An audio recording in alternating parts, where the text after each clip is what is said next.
সম্প্রীতি মিউনিকের বাঙালিদের প্রতিষ্ঠান আজ চতুর্থ বছরে পা দিচ্ছে। এটাই একটা সুখবর।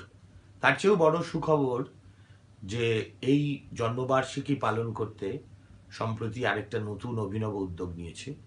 সেটা হচ্ছে একটা ওয়েবসাইট, নতুন ওয়েবসাইট, সেটাকে লঞ্চ করা। আজকেই সেটা লঞ্চ হচ্ছে এবং এই ওয়েবসাইটটার যে উদ্দেশ্য, সেই উদ্দেশ্যটা হচ্ছে ইউরোপে থাকা বাঙালিদের মধ্যে একটা যোগসূত্র তৈরি করা, তাদের মধ্যে একটা আত্মীয়তা, বন্ধুত্ব, সৌহার্দ্যের বন্ধনের একটা মঞ্চ হিসেবে তৈরি করা। এবং আমি যতদূর জানি এরও বাইরে তারা মিউনিখের বাঙালিরা সংগঠিত হয়ে পশ্চিমবঙ্গে এবং ভারতবর্ষে বিভিন্ন সেবামূলক কাজেও তাদের নিজেদের জড়িত করার চেষ্টা করছে। এর পিছনে যে উদ্যোগ আছে, আমি নিজে মিউনিখে গিয়েছিলাম গত বছর মুখ্যমন্ত্রী মমতা বন্দ্যোপাধ্যায়ের সঙ্গে।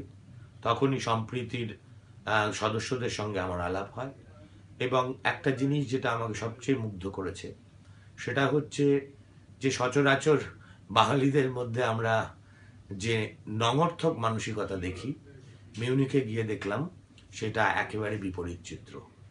সেখানে বাঙালি তরুণ তরুণী তারা ঐক্যবদ্ধ হয়ে নানাবিধ সৃজনশীল কাজ করার চেষ্টা করছে এবং সবচেয়ে যেটা দেখে আমার ভালো লেগেছে সেটা হচ্ছে ভাষা, সংস্কৃতি, দেশ, রাজ্য সম্পর্কে তাদের দায়বদ্ধতা। আমার ধারণা এই ওয়েবসাইট একটা তাদেরই প্রতিফলন হবে এবং এই ওয়েবসাইটের মধ্যে দিয়ে আজকে যেটা শুধুমাত্র মিউনিখে আছে, আগামীকাল সেটা গোটা জার্মানি এবং তারপরে ধীরে ধীরে গোটা ইউরোপেই ছড়িয়ে পড়বে। আমি এই ওয়েবসাইট আজকে উদ্বোধন করলাম।